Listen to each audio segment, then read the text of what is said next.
Grüß euch, ich bin's wieder, der Peter von Martin Mörd. Im heutigen Video japanische Sägen, eine richtige Leidenschaft von mir.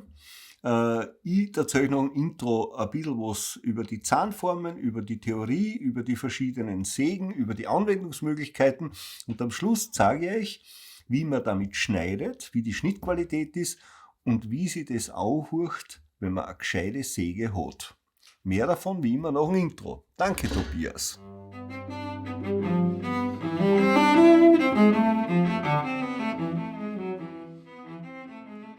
Bei japanischen Sägen ist einmal prinzipiell zu sagen, dass es zwei verschiedene Zahnformen gibt und dass die Blätter wesentlich dünner sind und dass die auf Zug schneiden, nicht auf Schub wie die westlichen Sägen. Ja?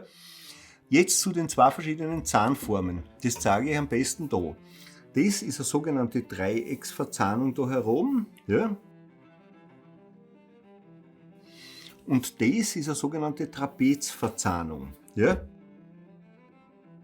Ich zeichne euch das gleich auf, um den Unterschied noch besser darzustellen.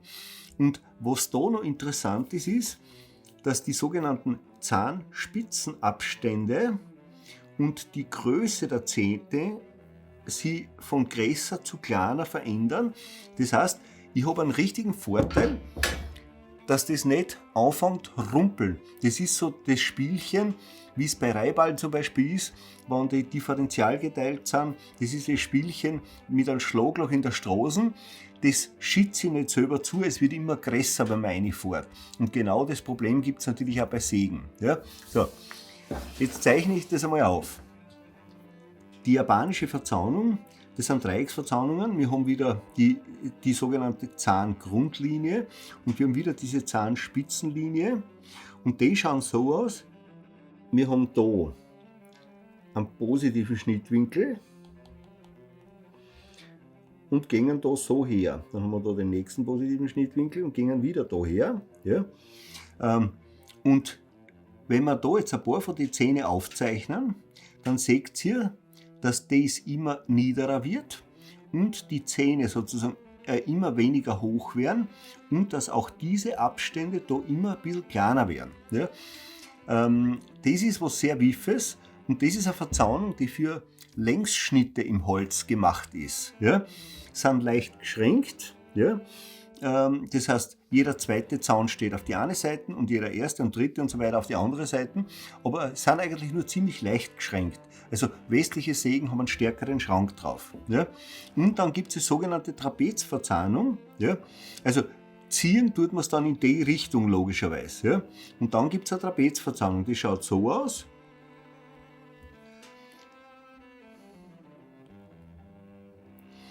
Das heißt, ich habe da eine linke Schneid und eine rechte Schneid und vorn ist das sozusagen nur leicht gekappt. Das ist eine Verzahnung, die eben für Holzquerschnitt ist und die Zugrichtung, mit der man arbeitet, ist dann wieder die. Ja? Also das ist für Längsholz und das ist für Querholz. So, und es gibt dann ganz feine Sägen für Restaurationsarbeiten im Instrumentenbau, für feine Abschnitte irgendwo. Dann gibt es die auf der einen Seite sozusagen die Trapezverzahnung und diese Dreiecksverzahnung haben. Das heißt, man kann die gleiche Säge sowohl für Längs- als auch für Querschnitte nehmen, man braucht es nur umdrehen. Ja. Das gibt es natürlich in Wirklichkeit in alle Größen. Ja. Dann gibt es also spezielle Sägen in Japan, die keinen Schrank haben. Das heißt, da ist das Bladel nur ganz leicht hinterschliffen. Ja?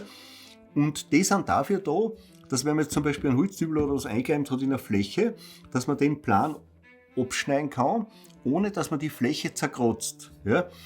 Dann gibt es noch welche, die eine feine Verzahnung haben, eine Trapezverzahnung, wobei da der Rücken eine Stärkung drauf hat.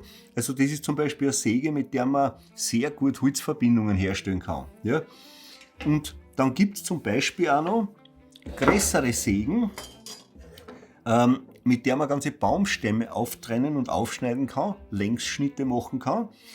Ist in Japan so gemacht worden und die heißt übersetzt so ungefähr also Goldfischrückensäge. Ja? Das schaut so aus, das Ding. Das sind so diese Dinger. Ja? Also, Ja, das ähnelt ja fast am Goldfisch, ne? naja, wenn du den Rücken so anschaust, schaut das aus wie ein Goldfischrücken. Nicht? Ja? Und das ist natürlich ein richtig geiles Sack, die ist also markiert. Ja? Da sieht man auch noch die Hämmerschläge. Ja? Ja, die Leute, die händisch in Japan die Sägen herstellen, das sind sehr, sehr angesehene und begehrte Handwerker. Das muss man wirklich kennen, dass man sozusagen so Blätter richtet und schärft oder auch repariert, wenn einmal ein Zaun fehlt. Ja, das lässt sich auch machen. Und da sieht man den größer werdenden Abstand zu den Zähnen, super. Ganz genau, da sieht man es ganz gut. Ja. Und wie heißt die Säge jetzt richtig? Ja, Waldrückensäge sagen sie dazu, die Übersetzung. Das Japanische habe ich mir nicht gemerkt. Ja. Ich bin ja mehr Handwerker, weil das mit Lesen und Schreiben, das habe ich ja nicht so. Und jetzt da zeige ich euch, wie man mit dem schneidet, wie das Schnittbild ausschaut, über, sagen wir mal, wirklich ein 0815 Fichtenholz, das normalerweise ganz schön znegert ist, wenn man da oben sägt, wie das mit einer japanischen Säge ausschaut und auch wie das klingt im Vergleich zu einer anderen. Jetzt zeige ich das einmal mit einer feinen japanischen Säge. Ja, da muss ich natürlich, wenn ich jetzt anzeichne, vor in die Gegenrichtung, ja, weil die auf Zug geht.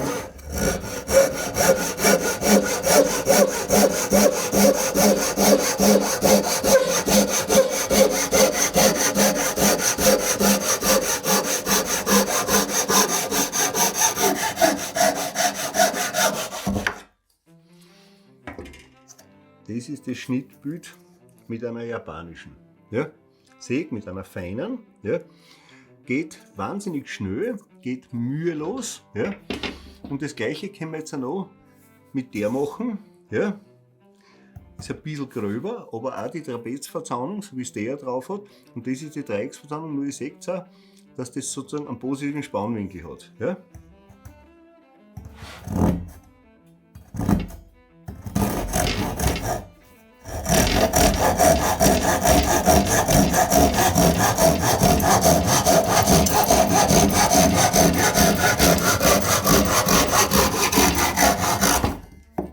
Ja, mit der gröberen ist zwar das Schnittbild gröber, aber es geht viel schneller und viel müheloser. Ja? In Wirklichkeit habt ihr es jetzt gesehen, es bleibt nur noch die letzte Frage zu klären. Wenn man jetzt zum Beispiel, sage ich mal, vielleicht ein bisschen ein Schlingel ist und jemanden das Stuhlbein ansägen möchte, dann gibt es zwei Varianten. Entweder mache ich das mit einer westlichen Säge, dann muss ich sozusagen das machen, wenn derjenige nicht da ist, weil das einfach viel Lärm macht und man eine gewisse Aggression braucht dazu. Oder man macht es mit einer guten japanischen Säge. Wie gesagt, die Schnittqualität der Oberflächen ist viel höher, das Geräusch ist leiser. Und das Geräusch, dieses Ritze, Ratze, Ritze, Ratze. Also Leute glauben, sie picken fest auf dem Sessel und da kann nichts passieren. Ne? Das könnte auch anders sein. Das war es wieder fürs heutige Video über japanische Sägen. Hat mich gefreut, dass ihr dabei wart. Wenn ihr sowas habt, wenn ihr sowas wollt, wenn ihr Fragen habt dazu oder irgendwelche Kommentare, schreibt es gerne rein. Wir versuchen das alles zu beantworten. Zeitnah, geht nicht allweil. Ja. Und hat mich voll gefreut, dass ihr dabei wart. Und vielleicht sehen wir uns beim nächsten Video wieder. Pfiat euch! Und jetzt gehen wir her. Japanski! Das ist eine meine Leidenschaft, weißt du? Da wird jetzt natürlich aufgetrumpft, das ist eh klar. Ja? Du bist irgendwie begeisterter schauen oder so, ne? So plötzlich. Und wie schaut man begeistert? Oh, Papa. Was? Ja, ich probiere gerade die Filmen und du grabst eine. Das wollte ich natürlich nicht. Ja, das glaube ich sofort. Echt jetzt? Was? Was? Bist du angeschlossen oder was? Was soll ich machen? Ich bin nicht einfach ein Depp. Oder hast du nicht mitgefilmt? Ich bin angestoßen. Scheiß Stativfuß, da wirklich. Ich bin neugierig, ob jemand schreibt, ja, da fehlen ja dort oder da die Zehen. Die Antwort darauf, ja, es soll zum Papa passen. Es gibt industrielle Sägen, ja, die funktionieren auch, aber das ist nochmal ganz was anderes, was da liegt. Das kapieren Leute aber eh gleich, die sich ein bisschen damit auskennen. Ja. Ja, sowieso. Die Säge hat, glaube ich, 480 € gekostet. Das geht. Geht's los? Ja, ich hätte gesagt, oder? Dann klatsche ich nochmal Na, sicher. Pfui ohne Klatschen. Was? Pfui ohne Klatschen, maximales Risiko. Los geht's. War nicht schlecht? Arsch. Nein, war nicht schlecht, aber jetzt rat's ihn ein bisschen den Depp, den alten. Ja, jetzt machen wir es noch 5-mal. Gliederung, sag ich nur. Ja. Jetzt hasst er mich. Nein, das ist nicht der einzige Grund. Nein, ich denk mal, Hört, hört. Er denkt. kannst du das Arme noch machen und nur umgekehrt? Gut. Danke. Jetzt einmal tief durchatmen, weil du machst das jetzt das erste Mal, das Intro. Ich wollte ja nie Videos machen. Mach!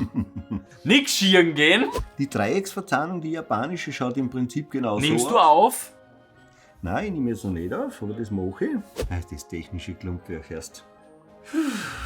Alles, was er abverloren hat, schmeiß es weg. Ja, ich werde mir vor allem was wegen dem Zernegert überlegen müssen, weil das ist hochpolitisch unkorrekt.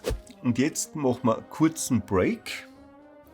Jetzt ramme ich geschwind die Sägen weg. Warte, jetzt müsst ihr gut aufpassen, der Papa macht jetzt einen Breakdance. Ich bin seit neuestem nämlich Breaker Gandalf. Wir sind dabei, tanze Samba mit mir. Das glaube ich wieder weniger. Noch einmal mit der. Also, willst du noch einmal? Weil es schön ist. Lack und hier da staubt, da ist mein armes Mikrofon hörst. Jammer nicht blöd.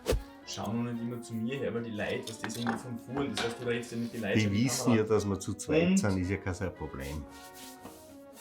Ich will mich aber bitte klar distanzieren von diesen Schweinigkeiten. Ne? Ach so, ja, ist klar.